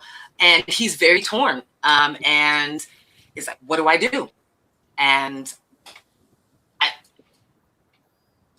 my answer would be, stop having sex with the mother. I don't know. Like, but he can't go and tell his fiance, your mom's been blackmailing me for this D, and then like, what do you do? What do you do? So yes, you guys have any wisdom to, impart on this young man and his crazy ass porno-esque type situation. I would definitely have to agree that first step is to probably stop sleeping with her. Be honest. At this point, just throw the whole relationship away. Like, yeah. I mean, you think so? Yeah. Been lying to someone, and plus, let's not forget that this woman has like known this boy since he was 14 years old. So that's super weird. Yeah. And he described it as like, that 70s show where they loved Midge, how they loved Donna's mom, and like she was like the bubbly, big boobs, like, and she knew that, and so she kind of played into it. She always played into being like the hot mom, would flirt and whatnot. Now, he never said it in his letter, but he kind of led to the fact that maybe she may have done a little rub and tug or something back in the day. Something happened probably when he was a minor, but he doesn't want to say. So, I mean, I know for me, I thought of it like, sensationally at first, and then I thought of the physiological and the psychological ramifications of this happening. But yeah, so anybody else? Yeah. I mean, I would say like Gabby said, the relationship's probably not going to work out great. I mean, you're lying to two people. And then, I mean, at the same time, like, I don't like to judge other people's families or anything, but like, because we all have our stuff, but like, if the mom's willing to do that to her daughter to sleep, like, there's so much more going on there, like, so much. There's a line like that. I mean, I would hope my mother would never sleep with my boyfriend, which she never would, but like, that's just crazy. Yeah. You too. Quick. Yeah, first of all, ew. Yeah. Like, unless my boyfriend's Jason Momoa or Charlie Hunnam or Justin Timberlake or Idris Elba, then I'll be like, hi, mom, okay. I feel you. No, I'm kidding. No, but like, that's just ew. And I would feel comfortable in saying that they probably have been in competition probably a lot throughout the young lady's life. You know, I could see that. I could see the mom popping up to her, you know, sorority event or homecoming and like partying her ass off, you know, and doing a cake stand the longest. Yeah, it's a lot. Like I told you, you know, like I say all the time, not professional, but this is just coming from, you know, an objective opinion. Somebody that doesn't know you, so they don't have any other, you know, reason other to be honest with you about it. So yeah, I think the consensus is, you know, you gotta let it go. And as much as it will hurt because you've been with this young lady for years, it really has to be done. Like it's for your, you know, for your good, for hers. And I think it would be up to you whether or not you would want to tell her. I would think maybe some therapy would help with coming to that decision, you know? 'Cause that's a lot. That's like Days of Our Lives-esque stuff right there. The OC, that's what, you know, that's what Max's mom did. So guys, we are almost at the end. And before we get to that point, I want to, yeah, we're gonna drop a little bit of wisdom here. And this is going to lead into the next segment. And it's gonna start off our goodbyes this evening. Right. I am ready. So everybody listen up here. 37. The hubby.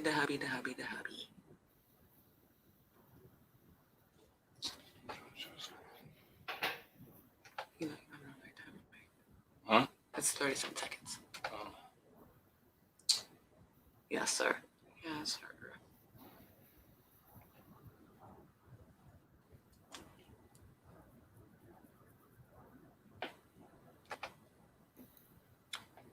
Yes. Okay. So this is introducing our newest segment here. Thank you, ladies, for your wisdom in our ratchet and wild listener letters. That's what she called it. Ratchet and wild, because that's exactly what it is. All right. We're sharing our screen here so you guys can see this.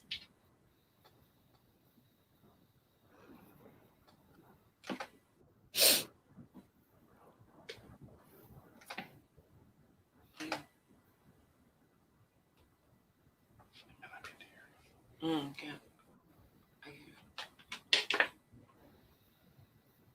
That's David.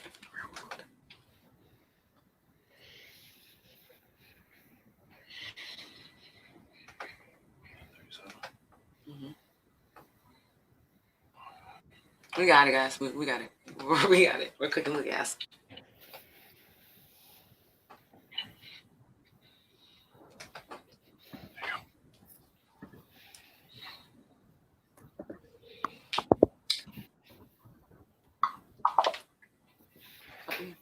It's making noises. Knockety knocks. That's an addiction, man. You ever suck some dick for marijuana? Man, this is some bullshit. Marijuana is not a drug. I used to suck dick for coke. I seen them. That's an addiction, man. You ever suck some dick for marijuana? Can't see that. Man, this is some So yes, next time it'll go through a little smoother. But basically, it's, yes, basically this is introducing our addicted, not addicted. You can't be addicted to weed. So I'm going to tell you the things that I am addicted to. And it's a little bit of a confession. So ladies, please don't laugh at me. This is a very tough thing for me to admit. My husband knows my secret. I have to admit, I am so addicted to TikTok. It is a problem. It's a problem. But the major problem is I think I'm too old to be on TikTok because I can't get the dance moves like I used to be able to get dance moves all the time. So is that indicative of sit your ass down, girl, and just swipe and just scroll, but don't try to record? Hubby can tell you I've recorded videos no less than 15 times and deleted them because I'm like, I don't want to share. I don't want to share. Share it. Do it. I've seen a lot. I've seen people of all ages on TikTok. There's no Yeah, entry. no, you Yeah. should do There's it. one lady that I follow. Yeah, there's one lady that I follow. So my 8-year-old is my he's me. He's a little mini me. He wants to act. He wants to sing. He wants to do it all. So he just told me recently that he wants to model, and that I can get together his Instagram feed, and that's where he can get a modeling contract. And I was like, you got to figure it out, kid. Got it. Perfect. So he is pretty much my motivation, but he wants to learn the hardest dances. I'm like, we can't learn the one where it's like this. Like, hey, like he wants to learn the this. Hey. I danced in the 90s. We did like this, like it was easy, you did it was simple. So yes, but there is a lady, she's like in the Midwest, cutest white lady ever. She's like, I was on cheer in 1995. And so she kills every routine though. She's done every one. It's really cute. So I admit I'm addicted. I follow influencers, the people that live in like the hype house. I know their names. I like lift up like, oh my God, is the Lopez brothers on? It's so sad. Bored in the House was my shit.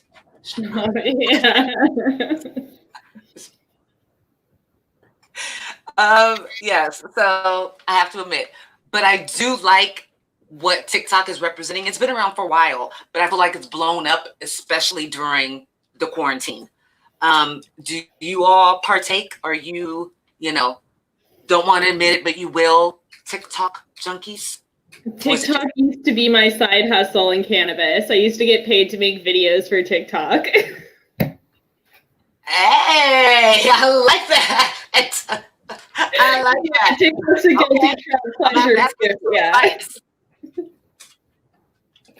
I'm gonna have to ask you some advice, because I have a family one, and then I have my Mary J. Maven. And I was like, you know what? My niche can be like talking about cannabis facts and things like that.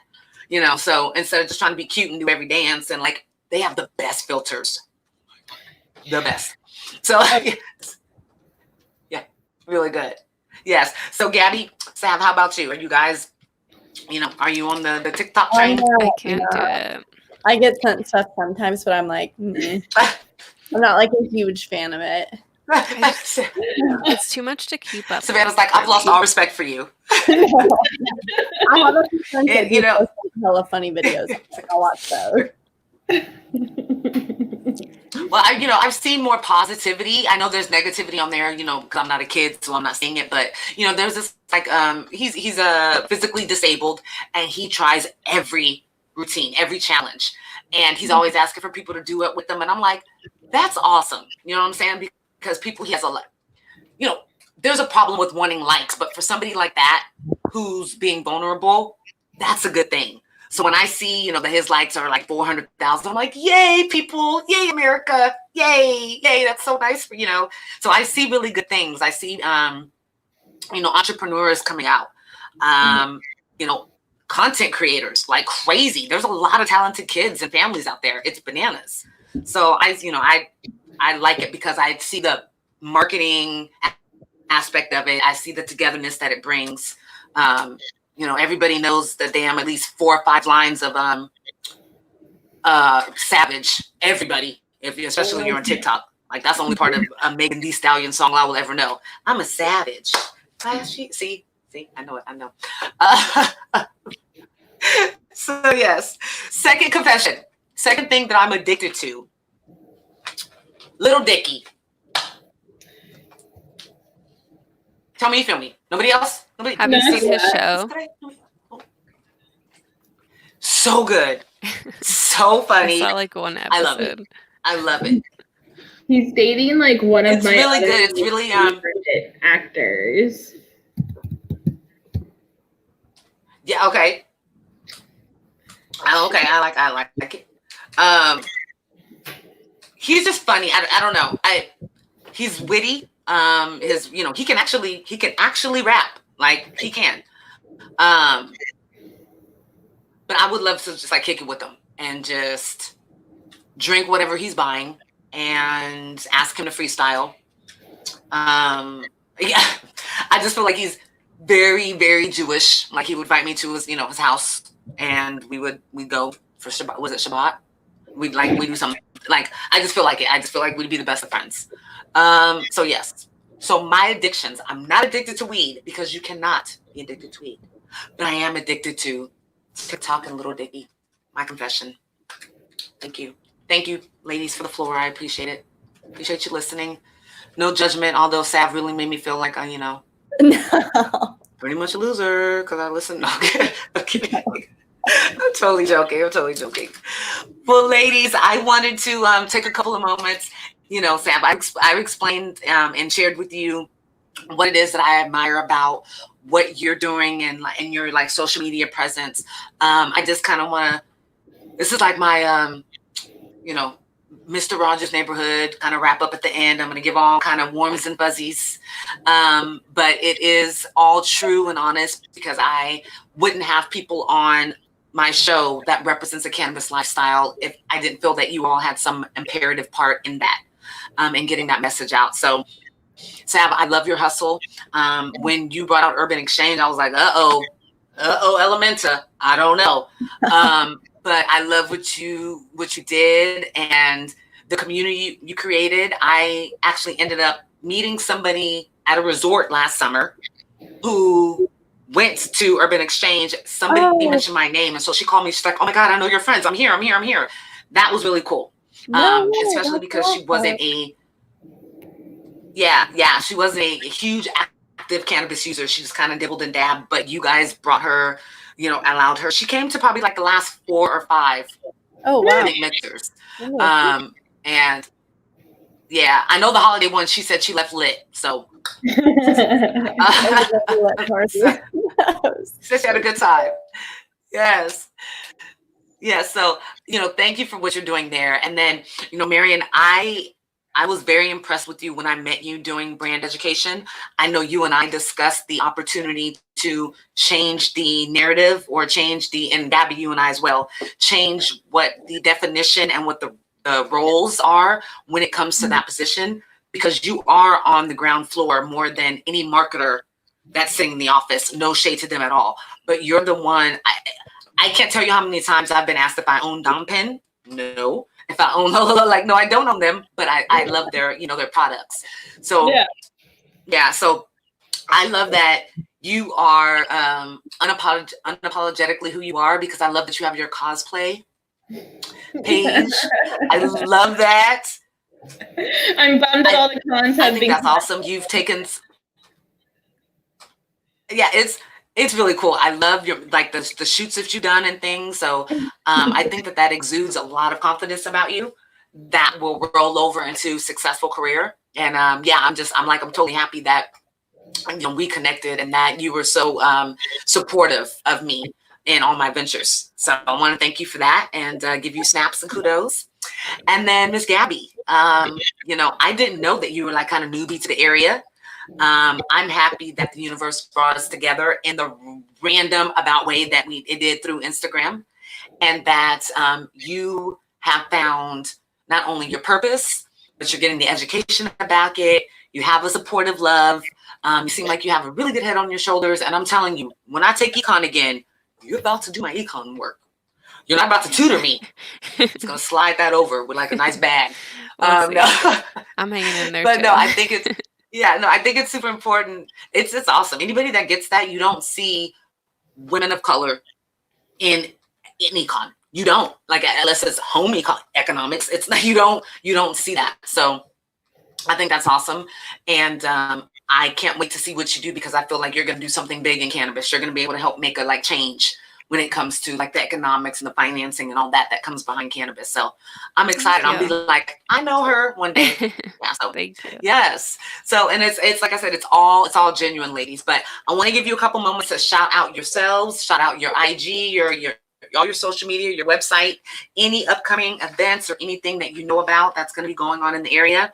Take your time to do that. We're gonna let her in. I'm not really sure of any upcoming There we events going on right now, just because of lovely everything's on hold in the house. But yeah. My Insta is just Miss Mary May. It's just MISS MARIMAE. Follow me there if you have any questions. Like, you can definitely reach out.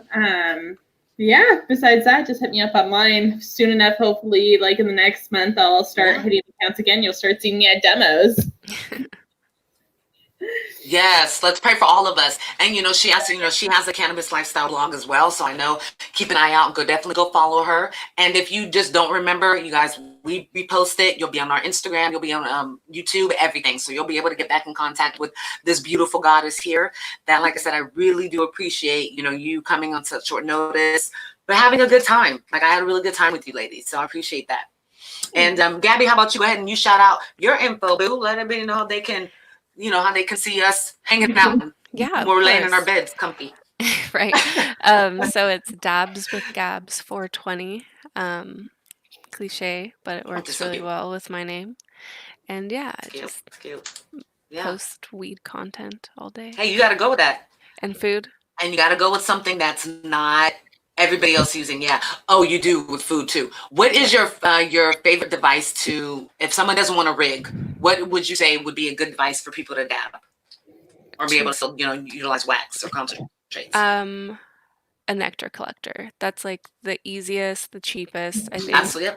They're like maybe $20, or you can get like a small one, a big one. That's what I had for like a year before I even got like a regular rig and then like upgraded. But I think, just start with, it's so easy, it's so small, it's compact.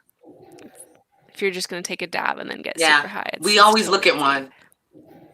Yeah. Exactly. It is really good. My husband was never just like a huge concentrate guy, like unless I got someone put it on our blunt. So we went on a cruise and we, my mother-in-law was like, there's going to be drug sniffing dogs. And I'm like, no, there's not. We're going to Jamaica. But anyway, so we took just enough blunts, to like get us over the night in New Orleans, which I was faded. It was so great. New Orleans is great.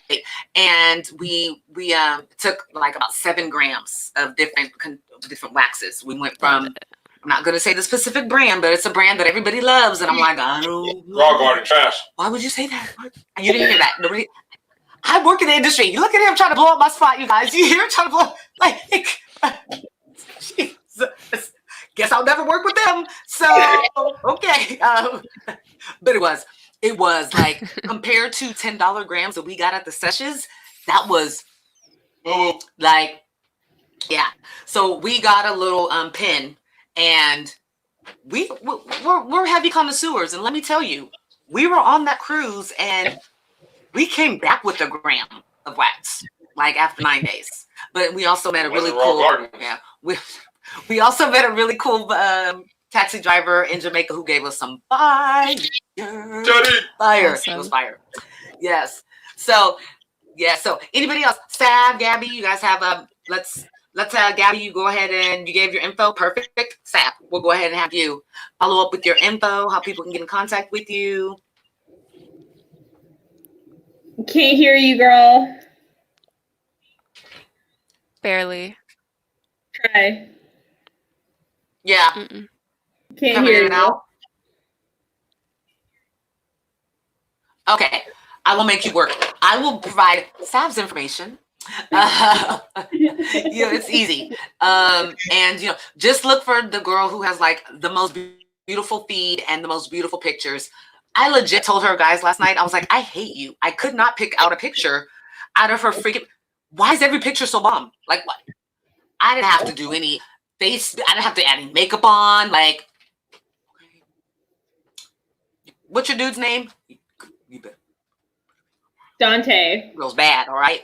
What did Ludacris say? My chick bad. My chick, yeah. She's good. And she's a good heart. Shout out to Trevor. I know we share friends in here. The illustrious Trevor Fong.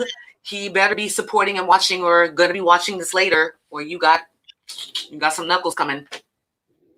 Shout out to him. So I will give Sav's information, guys. You'll be able to follow it. I'll post it on all the links. But ladies, I want to thank you. Everybody's gotten their time to shine.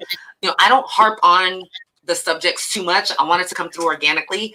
And I think that each one of you sharing your outlook and your journey to cannabis, it really just solidified exactly what I wanted this vibe to be tonight.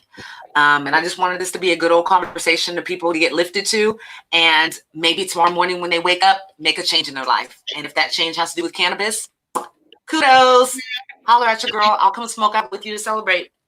But yeah, so you guys, I do want to give a couple shots out. I like to give shots out, and at the end of each episode, so we're going to give a shout out to Chapo Kingdom. Chapo! We're giving a shout out to Carmelitos from those damn good tacos.